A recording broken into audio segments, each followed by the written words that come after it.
Shalom Bapak Ibu dan saudara-saudara yang dikasihi oleh Tuhan Yesus Kristus. Selamat malam. Selamat berjumpa lagi dalam perenungan ibadah hari Rabu. Dan malam hari ini kita akan bersama-sama belajar dari kitab Amsal. Kita akan membaca bersama-sama kitab Amsal pasal 20 ayat 4-5. Sebelum merenungkan firman Tuhan, mari kita berdoa.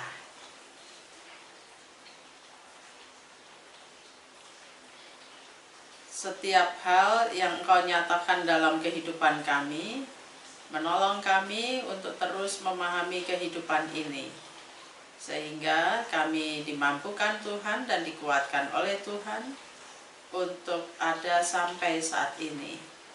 Kami akan merenungkan firman-Mu, beri kami hikmat, agar kami memahami dan mengerti maksud dan kehendak-Mu, sehingga kami hadir sebagai anak-anak Tuhan yang selalu memuliakan nama-Mu. Bersabdalah ya Tuhan, anak-anak-Mu sedia mendengarkan firman-Mu. Amin. Mari saudara-saudara kita membaca firman Tuhan, Amsal 20 ayat 4 dan 5 yang mengatakan, pada musim dingin, si pemalas tidak membajak.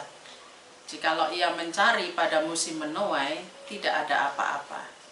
Rancangan di dalam hati manusia itu seperti air yang dalam, tetapi orang yang pandai tahu menimbanya. Saudara-saudara yang dikasihi oleh Tuhan Yesus Kristus, kitab Amsal dikenal sebagai kitab berhikmat yang ditulis oleh Salomo. Dan menurut sebuah sumber buku mengatakan bahwa kitab ini disusun ketika Salomo sudah berusia paruh baya. Itu artinya bahwa dia menulis berdasarkan pengalaman-pengalaman hidup, dan dari pengalaman hidup itu ia mau menjadi berkat bagi banyak orang. Dan hari ini kita belajar dari Amsal tentang dua hal. Amsal mengatakan kepada kita pada ayat yang keempat tentang si pemalas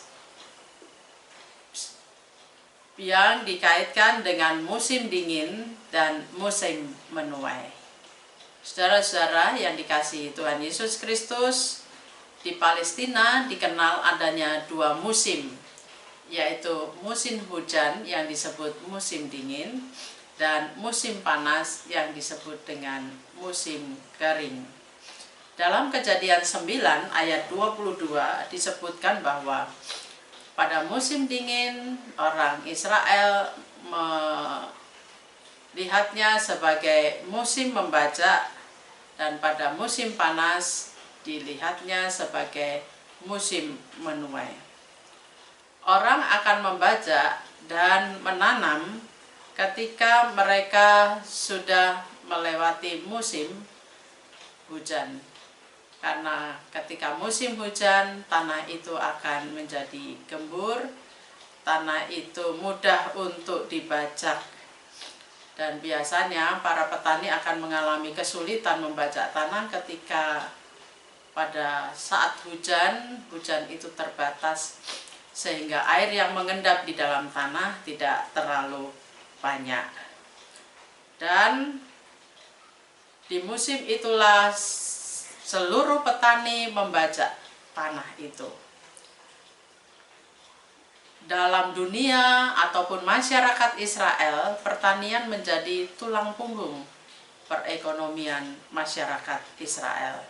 Oleh sebab itu, orang Israel dekat dengan kehidupan pertanian. Dan di musim dingin mereka membajak.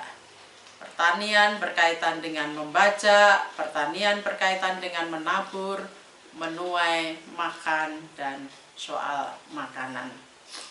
Ayat ini berisi tentang peringatan kepada si pemalas. Orang yang malas pada musim dingin ia tidak membajak, karena mereka selalu beralasan bahwa udaranya dingin.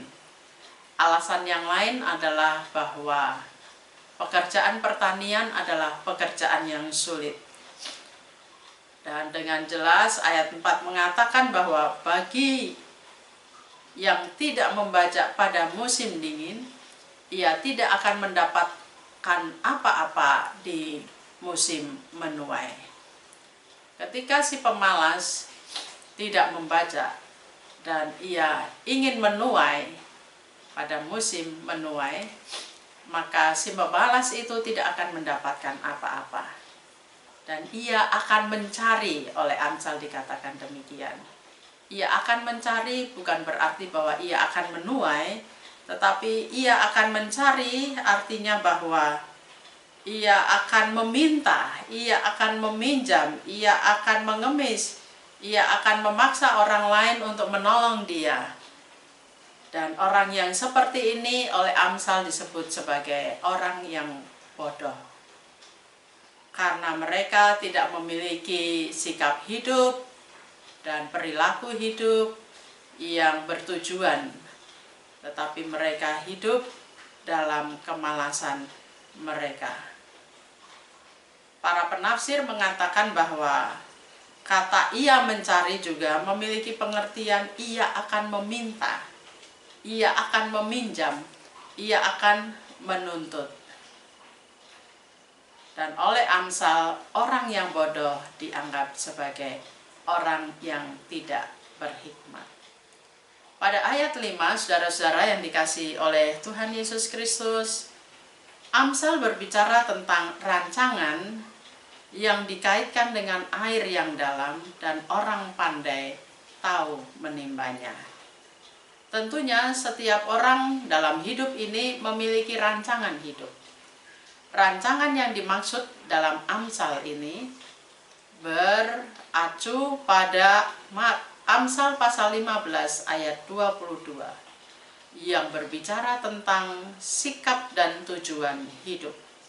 Setiap orang selalu memiliki sikap dan tujuan hidup. Dia didorong untuk menentukan sikap dan tujuan hidup. Dan untuk itu ia memerlukan nasihat-nasihat. Nasihat-nasihat yang dimaksud dalam ayat ini adalah bertukar pikiran dengan orang lain dan berkonsultasi dengan orang lain.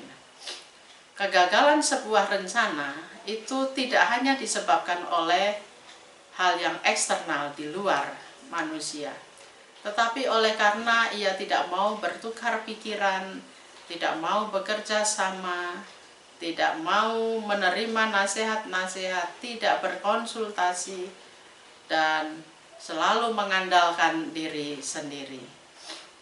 Ia tidak merasakan perlu bertukar pikiran dengan orang bijak.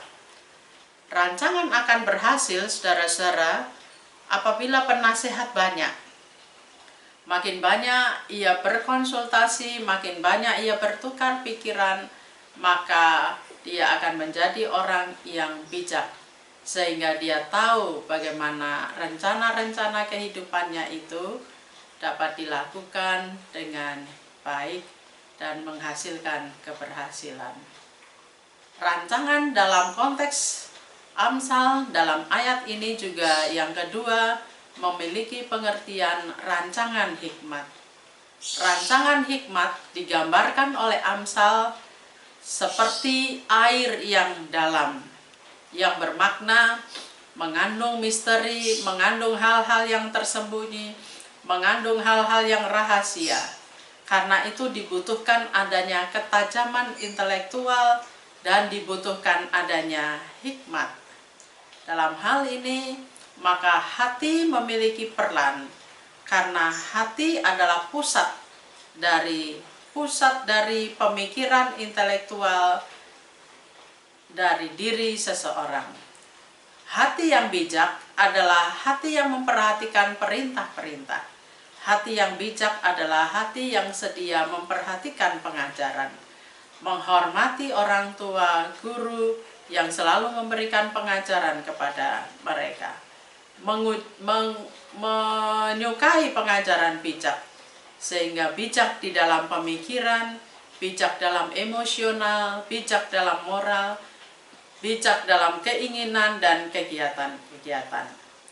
orang yang bijak hatinya adalah orang yang dipenuhi oleh roh hikmat, sehingga memampukan ia untuk melaksanakan tugasnya. Mengapa? Karena orang yang memiliki hati yang berbijak adalah orang yang selalu mendengarkan, memperhatikan pengajaran-pengajaran, ataupun ketika ia bertukar pikiran dengan orang lain serta menerima nasihat-nasihat. Berbeda dengan orang yang bodoh. Orang yang bodoh adalah orang yang sembarangan berbicara, yang tidak sedia untuk belajar dan tidak sedia untuk mendengarkan dengan baik-baik. Orang yang bodoh selalu memperlihatkan kebodohannya melalui kata-kata yang diucapkannya secara sembarangan. Kepandaian yang dimaksud dalam kitab Amsal yang menjadi bacaan kita hari ini bukanlah kepandaian dalam pengertian hanya ketajaman intelektual, tetapi bagaimana ia memahami rancangan hikmat yang ada. Dan pandai dalam pengertian di sini adalah berhikmat, hidup takut akan Tuhan. Dan hikmat adalah bagaimana seseorang mempraktekkan kehadiran Tuhan dalam semua wilayah kehidupan. Saudara-saudara yang dikasihi oleh Tuhan Yesus Kristus, menjadi refleksi bagi kita di malam hari ini, kita ada dalam posisi yang mana menurut firman Tuhan hari ini.